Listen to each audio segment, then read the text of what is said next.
Hello everyone, this is Ashley Tucker. Thank you for joining me today. Today is day 4 in my alcohol ink series, and for today's video I'm going to be working with metallic mixatives for the first time. I started out this background by laying down a whole ton of the alcohol blending solution onto my Yupo paper, and then I added in some colors. The two colors that I'm working with here are Pool and Butterscotch. I have blending solution in that little dish, and I'm going in with a paintbrush and just kind of spreading out the color and the blending solution. Next, I'm going to be adding in drops of my gold metallic mixative. And when you use these metallic mixatives, you really want to shake them up well before you use them. So I spread that out, and then I'm going to go back in with my color. At this point, I felt the background was looking a little bit over blended. Like it was turning out to be that one green color that happens when you mix all of these colors together. So what I did was I put droplets of the blue and the butterscotch and the gold, and then I put a whole ton of blending solution. And I'm trying really hard not to mix too much with the paintbrush here, just little dabs, so that I still have those separate colors showing and it's not just the one green color. Also, I ended up doing some blending by tilting the paper and letting it kind of flow around instead of using the paintbrush to blend, because I think that the paintbrush was the big reason why this was over blending. So I kind of stopped blending with the paintbrush. Right there, I don't know if you noticed, but I was taking blending solution onto my paintbrush and then kind of scraping it against the edge of the paper so that the blending solution would drip down the side.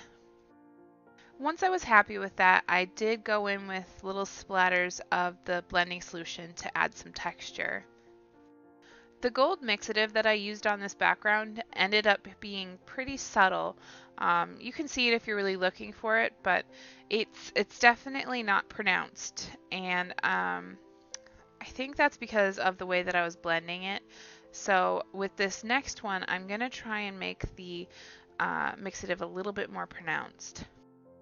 I also might not have added quite enough of the gold mixative in the last background. So for this background, I started by adding a ton of silver mixative. This is my silver metallic mixative. And you might have noticed that the paper is pink, not white.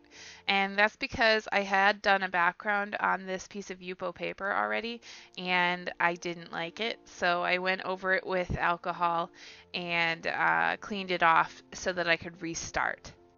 So like I said, I started this background by adding a ton of the silver metallic mixative. And then I came in with a pink alcohol ink. And then I came in with a whole ton of blending solution. And I kind of just let that mix around a bit. And I let that mix around by just tilting it and letting it move around that way. And then I came in with this orange alcohol ink, and now I'm mixing it by blowing on it with a straw. And I kind of tried to blow on the areas that the silver mixative was really, really concentrated to spread that out. And then to finish this one, I came in with some more droplets of the alcohol blending solution. And in this piece, the silver mixative is really pronounced. It's definitely more pronounced than the gold in the first one. So I think I really figured out how to use mixatives by this point.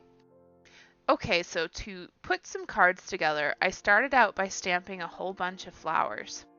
This is a flower layering set by Hero Arts, and these are hibiscus flowers.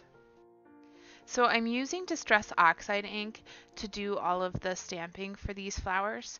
And the thing about Distress Oxide ink is it is opaque, so the colors won't actually mix together.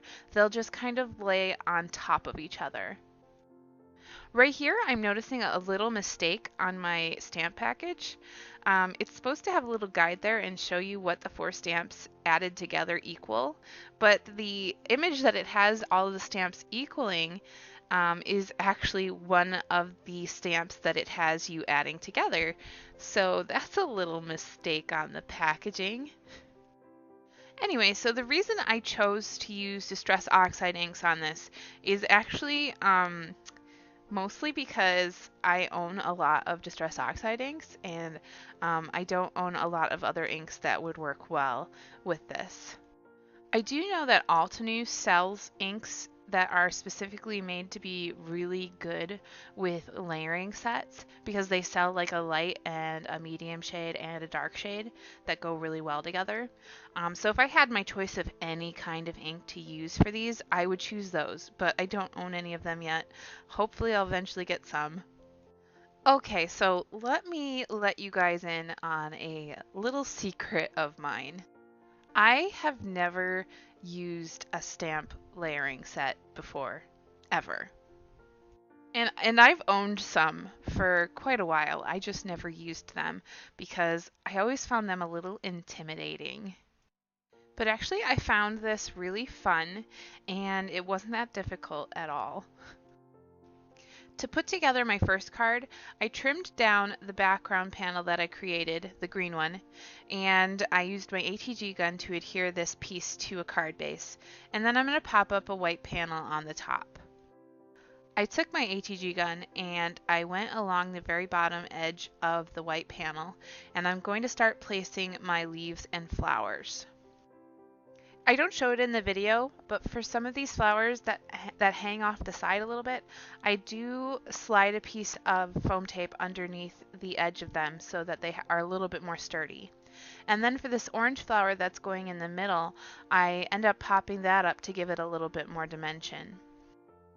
I used my Tombow glue to glue on this last leaf because I am sliding it underneath the white panel, and I find it easier to use Tombow glue in that case because I can move it around.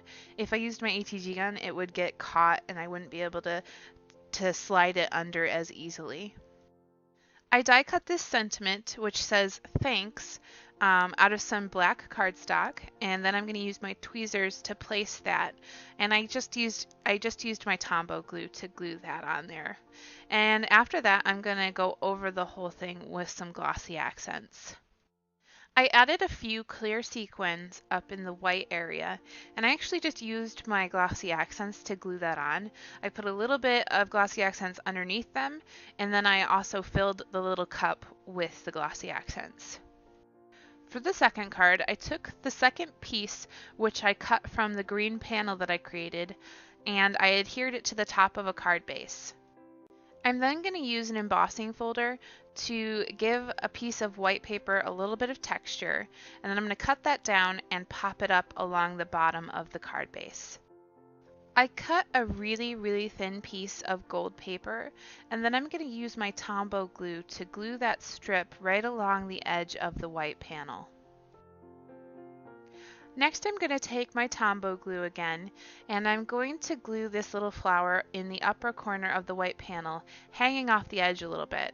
And because it's hanging off the edge, I am going to sneak a piece of foam tape under there to give it a little bit more stability. I die cut a hello sentiment out of some black cardstock, and I'm using some Tombow glue to adhere that to the bottom of this card. To finish up the card, I went over the sentiment with glossy accents, and then this card is all done. For the next card, I pulled out this stamp set which has this really big daisy stamp in it.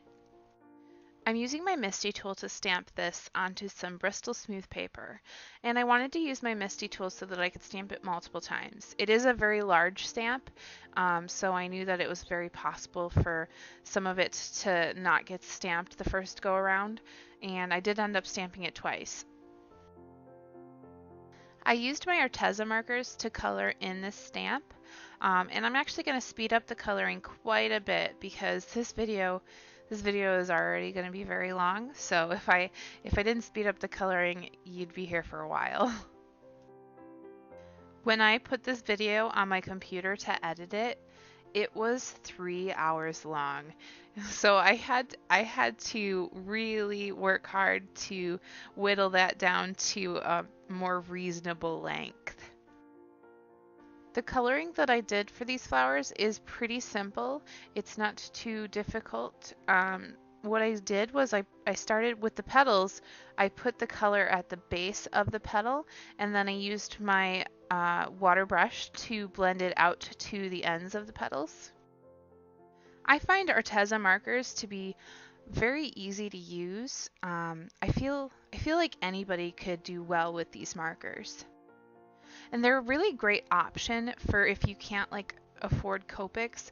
I know I can't afford Copics, so this works really well for me.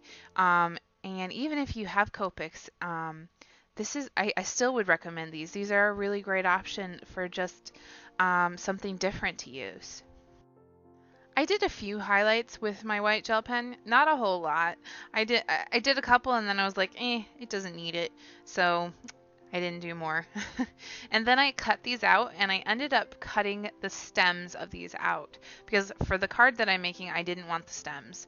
And to fix the areas where the stems are up against the flower, I used my white gel pen and went over the stems to hide them. Next, I took my alcohol ink panel and I cut it into two different pieces to use on two different cards.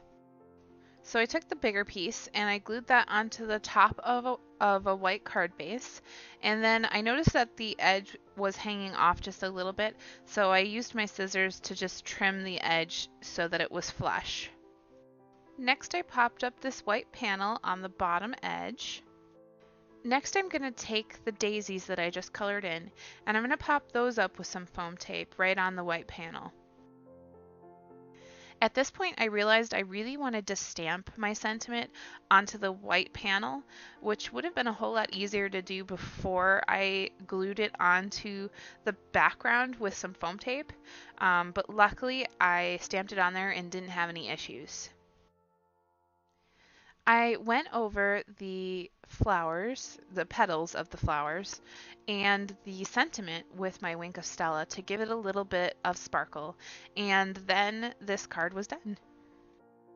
For the next card, I'm also going to use the same daisy stamp that I used for the last one, but this time I decided to heat emboss it. So I prepped my Bristol smooth paper with my powder tool, and then I'm stamping this with my Versamark ink. And next I'm going to go over it with my black embossing powder. Now I could have just stamped this with my black ink and it would have been just as good probably, but I just wanted to give it a little bit different of a look, so that's why I ended up heat embossing it with the black embossing powder. I'm coloring these daisies with my Arteza markers, and I started out by coloring the centers of the flowers pretty much the same way that I colored the other daisies. And I also colored in the stems because I am going to be keeping the stems on these ones. Now you might notice that I color these flowers using my gray marker, and that's because I was planning on keeping these white and just using the gray for some shading. But after I cut these daisies out and kind of like look at them with the background that I was going to use them with, I realized that I wanted them to be orange, so I changed that after I cut these out. So I fussy cut those out with my scissors, and then I took them and went over them with my orange color. And it doesn't really matter that the gray is on there because you're not even going to notice it when I'm done coloring because I go over it with far too much color to be able to still see it. So I started by going over with this orange color, and then for shading I actually used pink. And when I put the pink on top of the orange, it kind of creates this like red-orange color. So I shaded with one pink, and then I came in with a darker pink and shaded again. And then I used my water brush to blend that all out. So I learned my lesson from the last card, and I stamped my sentiment before I adhered the panel to my card base. And then I'm going to put my card together. So I glued the alcohol ink panel on, and then I popped up the white panel with the foam tape, and next I'm going to pop up the daisies that I colored in with some foam tape. I I went over the petals and the sentiment with my Wink of Stella, just like I did for the last card, and then that finishes up this card, and that actually completes all the cards for today. Thank you for watching today. I hope you really enjoyed the fourth video of my alcohol ink series. I'm going to be back tomorrow with the fifth and final video for this little series that I've put together. All of the supplies that I used in this video can be found in the description down below. If you enjoyed watching, please be sure to hit the subscribe button so that you can see all of my future videos. And leave me a comment letting me know what you think. I really love to read all the comments from you guys. Again, thank you for watching, and I hope that you enjoy the rest of your day.